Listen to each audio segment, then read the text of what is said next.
সুপ্রিয় শিক্ষার্থী, খেয়াল করো এর আগের পৃষ্ঠায় আমরা 32 নম্বর পৃষ্ঠা সমাধান করেছি। আজকে আমরা 33 এবং 34 দুইটা নম্বর পৃষ্ঠা সমাধান করব। তো খেয়াল করো এখানে বলা হয়েছে গতি বৃদ্ধির ব্যায়াম। তো গতি বৃদ্ধি করতে হলে আমাকে কি কি ব্যায়াম করা প্রয়োজন সেগুলো চিত্র এখানে তোমরা অবশ্যই দেখতে পাচ্ছ। এবার দেখো এখানে বলা হয়েছে এই ব্যায়ামের উপকারিতা কি সেটা তোমাকে লিখতে হবে। তো চলো এটার উপকারিতা কি কি আমরা দেখে আসি। দেখো এখানে দিয়েছি গতি বৃদ্ধির ব্যায়াম। এবার দেখো উপকারিতা দিয়েছি। গতি বৃদ্ধির ব্যায়ামে যে সকল উপকারিতা তা দেওয়া হলো। 1 নম্বর দেখো দিয়েছি শরীর সুস্থ ও ভারসাম্য থাকে। 2 নম্বর ফুসফুস শক্তিশালী হয়। 3 নম্বর ফুসফুসের জটিল রোগ ব্যাধির ঝুঁকি কমে। 4 নম্বর শরীরের যথাযথ অক্সিজেন সরবরাহ হয়। 5 নম্বর শরীরের ভেতরের বিভিন্ন অঙ্গ প্রত্যঙ্গকে সুস্থ ও স্বাভাবিক রাখে। 6 নম্বর দেহের বাড়তি ওজন কমায়। 7 নম্বর ডায়াবেটিক্স এর ঝুঁকি কমায়। 7 নম্বর ডায়াবেটিক্সের ঝুঁকি কমায়। তো এরপর খেয়াল করো 8 নম্বর বলা হয়েছে মাংসপেশি সুগঠিত করে। 9 নম্বর বলা হয়েছে হৃৎপিণ্ডের কার্যকারিতা বৃদ্ধি পায়। 10 নম্বর বলা হয়েছে মেজাজ ফুরফুরে থাকে। 11 নম্বর বলা হয়েছে মনকে সুস্থ রাখে।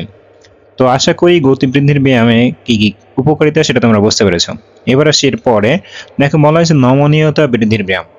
তো দেখো নমনীয়তা বৃদ্ধি ব্যায়াম করতে হলে আমাকে যে যে ব্যায়াম করা দরকার সেগুলো এখানে দেওয়া রয়েছে চিত্র সহকারে তোমরা এগুলো করতে পারো। তো দেখো এখানে বলা হয়েছে এর উপকারিতা কি। তো চলো এটারও উপকারিতা কি আমরা দেখে আসি। দেখো এখানে দিয়েছি নমনীয়তা বৃদ্ধির ব্যায়াম।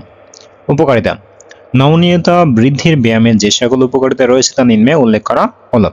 1 নম্বর দেখো দিয়েছি টিস্যুগুলো মোটা এবং শক্তিশালী হয়, রক্তচাপের সামঞ্জস্য বজায় রাখে, হৃদরোগের ঝুঁকি কমায়, রোগ প্রতিরোধ ক্ষমতা বৃদ্ধি পায়, শরীরের বিভিন্ন অঙ্গ প্রত্যঙ্গের সঠিক বৃদ্ধি পায়, অঙ্গ প্রত্যঙ্গ সমূহ স্বাভাবিক চলন বা সঞ্চালন যেটাই বল না কেন চলন ক্ষমতা বৃদ্ধি পায়। এরপর দেখো হজম শক্তি বৃদ্ধি পায়। তারপর দেখো স্মৃতিশক্তি বৃদ্ধি পায়। এরপর দেখো অনেক বেশি প্রাণবন্ত মনে হয় এবং সর্বশেষে দেখো ঘুম পায়। 10 নম্বর হলো কি ঘুম ভালো হয় বা ঘুম পায়, যেরকম বলতে পারো অর্থাৎ রাতে ঘুম ভালো হয় এটাই। তো দেখো আশা করি তোমাদের এই যে দুইটা ছক ছিল এই দুইটা ছক খুব সুন্দরভাবে তোমরা ইজিলি বুঝতে পেরেছো।